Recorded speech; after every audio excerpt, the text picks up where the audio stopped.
Une sérieuse pastorale des vocations, une formation religieuse plus solide, un engagement plus poussé dans la formation des laïcs peuvent aider à répondre à la diminution du nombre de prêtres et aux difficultés rencontrées par l'Église dans la société belge sécularisée. Le pape l'a souligné en s'adressant aux évêques de Belgique reçus à l'issue de leur visite à Limina. Benoît XVI a souligné que le témoignage personnel des prêtres et des personnes consacrées est à la base de toute approche pastorale authentique. Se réjouissant du travail accompli par les évêques, il a souligné l'importance de la récente canonisation du père Damien de Veuster, qui a consacré sa vie à l'apostolat des lépreux au point d'en mourir. Son action caritative et généreuse parle à la conscience des Belges de tout temps. La formation des laïcs et leur contribution à la mission de l'Église, a conclu le pape, doivent toujours être en accord et en harmonie avec le ministère sacerdotal. Témoin de cette foi courageuse qui sait faire confiance à Dieu, le pape a évoqué ainsi le cardinal Luigi Poggi, décédé mardi dernier à l'âge de 92 ans. À la fin de la messe de funérailles célébrée vendredi soir en la basilique Saint-Pierre, Benoît XVI a retracé la longue vie du cardinal, serviteur fidèle de l'Évangile et de l'Église, et réaffirmé l'espérance en la résurrection. Face au mystère de la mort, tout semble irrémédiablement perdu pour l'homme qui n'a pas la foi, dit le pape. Mais pour ceux qui ont la foi, la mort d'un frère dans le Christ est toujours motif d'un étonnement intime et reconnaissant, car la paternité divine nous arrache à l'empire des ténèbres et nous transfère dans le royaume de son Fils bien-aimé.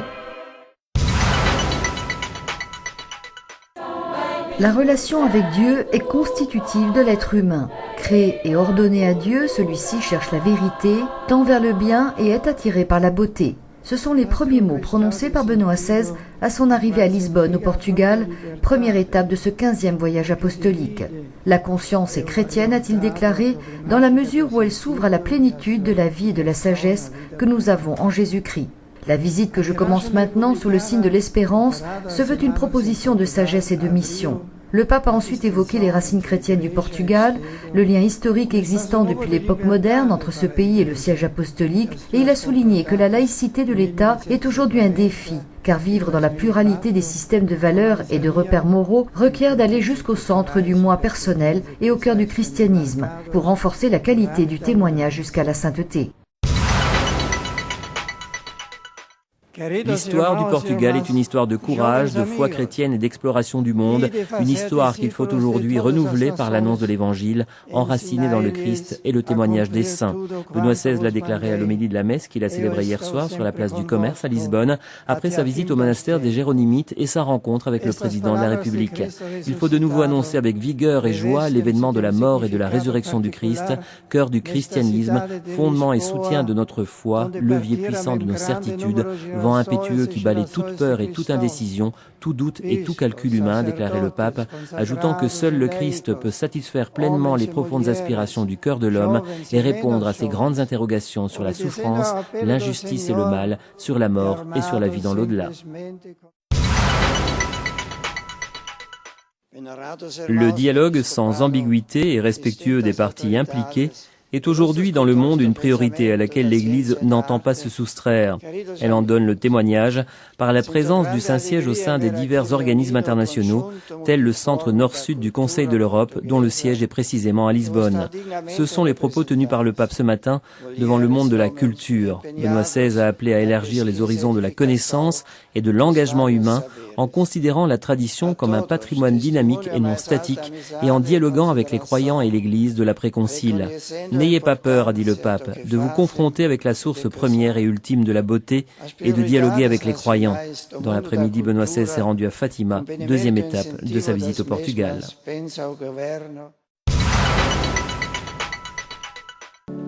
Me voici comme un fils qui vient rendre visite à sa mère, et le fait en compagnie d'une multitude de frères et de sœurs pour présenter à ton cœur immaculé les joies, les espoirs, mais aussi les préoccupations et les souffrances de chacun de tes fils et de tes filles. Ce sont des extraits de la prière élevée par Benoît XVI à Marie dans la petite chapelle des apparitions près le sanctuaire de Notre-Dame de Fatima. Le pape a prié à genoux devant la statue de la Vierge à qui il a offert une rose d'or. Dans la soirée, en présence d'une grande foule de fidèles, Benoît XVI a béni les flambeaux et récité le chapelet. Auparavant, en l'église de la Sainte Trinité à Fatima, il avait célébré les vêpres pour les prêtres, les religieux et les laïcs engagés, soulignant à l'homélie la nécessité d'un témoignage de radicalité évangélique. Ce serait un contresens de se contenter d'une vie médiocre vécue à l'enseigne d'une éthique minimaliste et d'une religiosité superficielle, a-t-il affirmé. Beaucoup de nos frères vivent comme si l'au-delà n'existait pas, sans se soucier de leur salut éternel. Les hommes sont appelés à adhérer à la connaissance et à l'amour de Dieu, et l'Église a pour mission de les aider dans cette vocation. Nous savons bien que Dieu est maître de ses dons et que la conversion des hommes est une grâce, mais a-t-il conclu, nous sommes responsables de l'annonce de la foi, de la totalité de la foi et de ses exigences.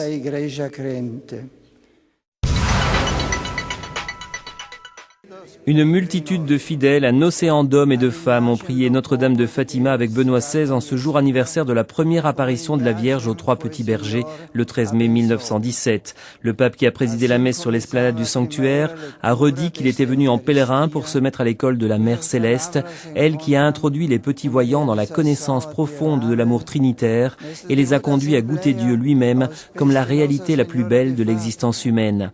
La foi en Dieu ouvre à l'homme l'horizon d'une espérance certaine qui ne déçoit pas, elle indique un fondement solide sur lequel appuyer sans peur toute son existence, elle requiert l'abandon, plein de confiance, entre les mains de l'amour qui soutient le monde.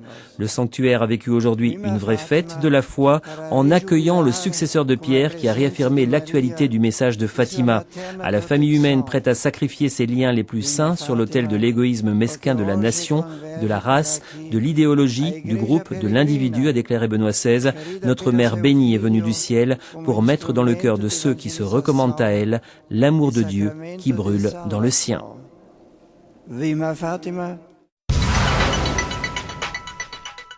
Benoît XVI est venu 4 jours au Portugal, réveiller ce pays de tradition catholique le plus à l'ouest du vieux continent, un pays lui aussi menacé par la sécularisation. Le pape est venu bousculer les certitudes de certains, réveiller la foi de nombreux autres et puis inviter ceux qui sont hors de l'Église au dialogue. Dans un pays où près de 90% des habitants sont catholiques mais où la pratique religieuse est en baisse constante, le pape a invité les fidèles à manifester sans aucune honte les signes de leur foi chrétienne, a annoncé, a-t-il dit, avec vigueur, avec joie, l'évangile. Il a particulièrement déploré d'ailleurs l'existence de croyants honteux de leur foi au sein du monde politique, du monde médiatique ou encore du monde intellectuel et qui, selon lui, en quelque sorte, participent ainsi à la diffusion du sécularisme et de la pensée unique. Dans un pays où l'avortement et le divorce sont légaux depuis peu et qui entend autoriser le mariage homosexuel, Benoît XVI a répété sans aucune ambiguïté l'invitation de l'Église au respect de la vie et puis du mariage indissoluble entre un homme et une femme. Invitant en outre le monde de la culture à ne pas absolutiser le présent au détriment du passé, le pape a assuré que l'Église, fort de sa sagesse ancrée dans la tradition, n'entendait pas elle non plus se soustraire au dialogue avec le reste de la société. Mais ce 15e voyage de Benoît XVI hors d'Italie était avant tout le pèlerinage d'un pape comme Jean-Paul II, comme Paul VI avant lui, au sanctuaire de Fatima. Un pèlerinage pour une relecture du message de Marie en 1917 aux 3 petits bergers, Jacinta, Francisco et Lucia. Un message sur les souffrances de l'humanité de l'Église qui demeure pour Benoît XVI aujourd'hui encore d'une criante actualité. Pèlerin à Fatima, donc Benoît XVI, immédiatement après son arrivée à Fatima, s'est rendu devant la petite statue de la Vierge Marie et la chapelle des apparitions au cœur du sanctuaire. Il s'y est longtemps agenouillé, il y a lu une prière dans laquelle il a déposé au pied de la Vierge le fardeau de l'humanité, les souffrances des hommes et de l'Église. Au cœur immaculé de Marie, le pape a aussi souhaité confier particulièrement cette année les prêtres du monde entier, les difficultés de leur ministère, leurs moments de solitude. Il a aussi prié la Vierge afin que ces prêtres ne soient pas sensibles aux séductions du monde, qu'ils soient solidaires les uns des autres, qu'ils soient encore fidèles à leur sublime vocation. Le long des routes du Portugal et particulièrement pendant 2 jours à Fatima, les fidèles ont montré au pape leur affection par centaines de milliers. Comme une prière encore, le pape a résumé au moment de son départ à Porto le sens de ce voyage et ses appels répété au cours de ces 4 jours au Portugal. Il a ainsi souhaité que cette glorieuse nation puisse continuer à manifester sa grandeur d'âme, le sens profond de Dieu et puis aussi l'ouverture solidaire guidée par les principes et les valeurs imprégnées de l'humanisme chrétien.